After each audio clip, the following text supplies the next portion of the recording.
over the hills and cross the valley. Back in the swamps, we spot some fresh tracks, but still no snake. So it's time for plan B. We brought an advanced drone to scan the area from above. And we can't believe our eyes. We see a massive anaconda lying within the floating vegetation, using the sun to heat up. It's so huge, we easily picked it up with the drone flying 40 meters or 130 feet above the water. But there's a catch. We have to get to the snake quickly before it submerges and disappears. And unfortunately, it's lying so deep within the floating plants that it's incredibly hard to reach.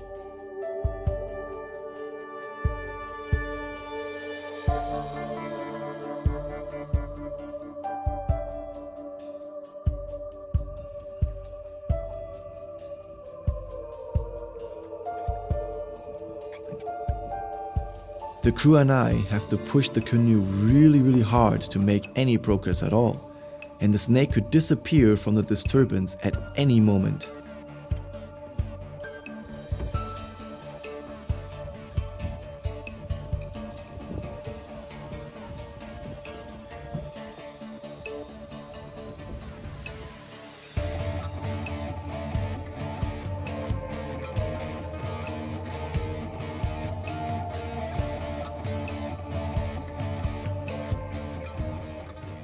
I got it. The giant anaconda of the Amazon. This one is just absolutely huge. And look at the thickness of it. It is incomprehensible how thick it is. Me and both of my crew members then had to put all of the cameras down, and we jumped in and tried to lift the snake into our canoe so that we can get it to the nearest shore to show you the snake properly. It took us over 10 minutes, but we eventually did it. And one thing to note, the camera does not do justice to how heavy and massive this snake is in real life. It's madness. Alright guys, we got it. This right here is the green anaconda. It was a struggle to catch that one. We just put it here onto the next shore that we found. Just to show you the snake a little bit. And now this snake right here is about, we reckon, 5.5 meters. Something like this. Something like this. It's absolutely huge, weighing up to probably about 80 kilos. It's really hard to guess, but it took 3 grown men, the entire crew, to wrestle this snake right here, and we are exhausted. Yeah, so if you can imagine the snake weighing 80 kilos, and it's all muscle. So what you see here, this is just all muscle. It's one huge constrictor animal. And of course it just pulls like a lot, right? So in the water it was wrapping around the grass inside the water, and it was pushing, right, to get away from us, obviously. The snakes, they're not coming to eat people. So we were jumping on the snake, 3 of us, right? The snake was probably scared for its life, trying to move away from us, yeah?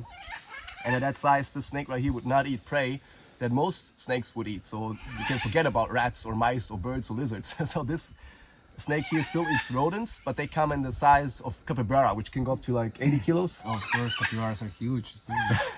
Imagine like a rodent, 80 kilos. That's the type of rodent you get here in the Amazon, and that's what the snake would eat. So this head of this snake is absolutely massive. It's like twice the size of my fist.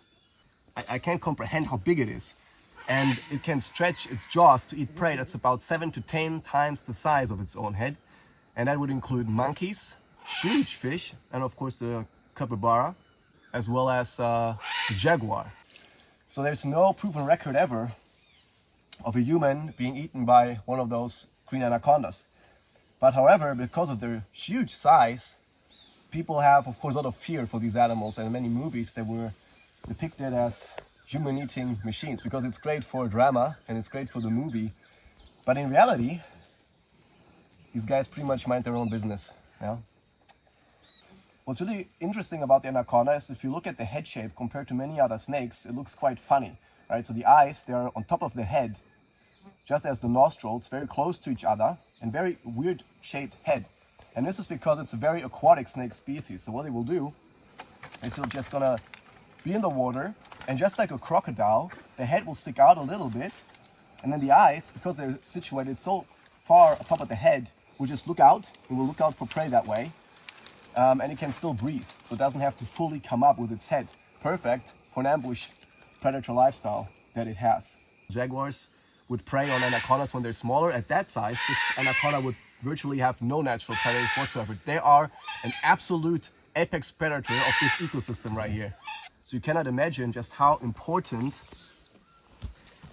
an anaconda this size is to this ecosystem. It's incredibly important. Yeah? So this snake would eat so many big animals, and it will help keep this ecosystem alive. An ecosystem that's already struggling, of course, here in the Amazon. Whoa, you're all right. Oh, it's pulling now. And you can see when it's pulling, it's using all of its force. I'm using both hands, and it's hard to keep the head in place. But I cannot let the head go. No matter what you do, you don't let go of the head, because when I let go of the head right now, it will bite.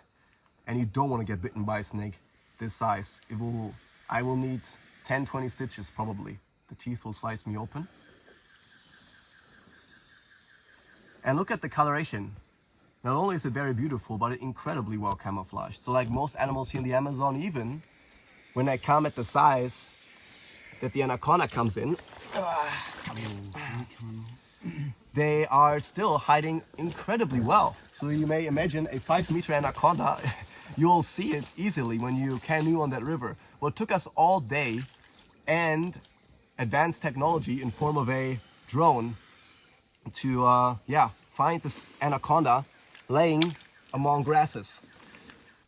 And this is because even though this anaconda is absolutely massive, the coloration is just perfectly made for this type of environment. So you see all these leaves, everything, and you can imagine if the anaconda is just slightly below the water surface, it would be almost impossible to detect it, even though it's about 6 meters almost in size. You know?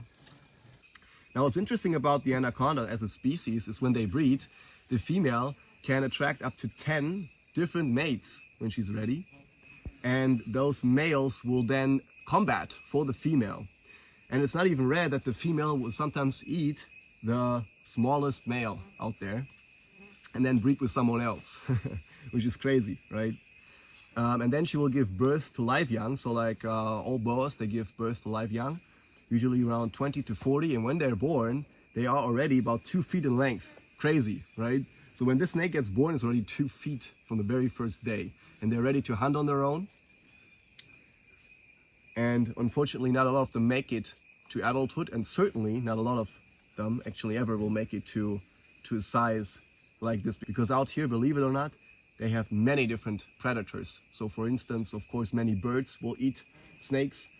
But of course, also other snakes are out here. And mainly also, of course, caiman are eating snakes too, which we have plenty of here as well. So yeah, it's quite a rare occurrence to see a snake this size, but like I said, mainly also because of habitat destruction is the #1 problem for this animal across the Amazon.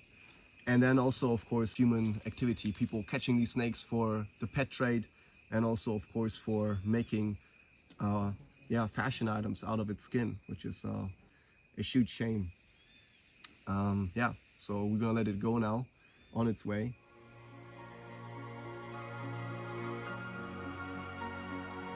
The green anaconda, the biggest snake in the world. This is one accomplished mission. And as soon as we let it go, it gently maneuvers back into the swamp. After just a minute, it disappears completely. Gone in thin air, as if it was never there.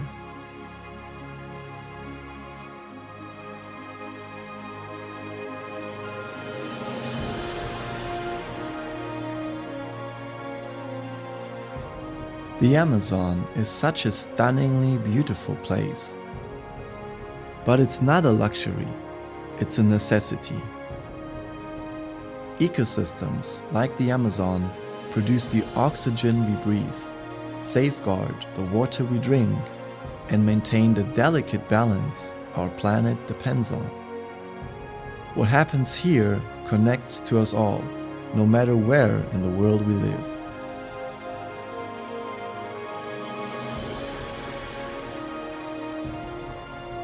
and time is precious. If we are to have a healthy future filled with wonder, we must act now to protect the Amazon and all of nature that sustains us. So let's be more gentle with these ecosystems. Let's be more loving to our wildlife.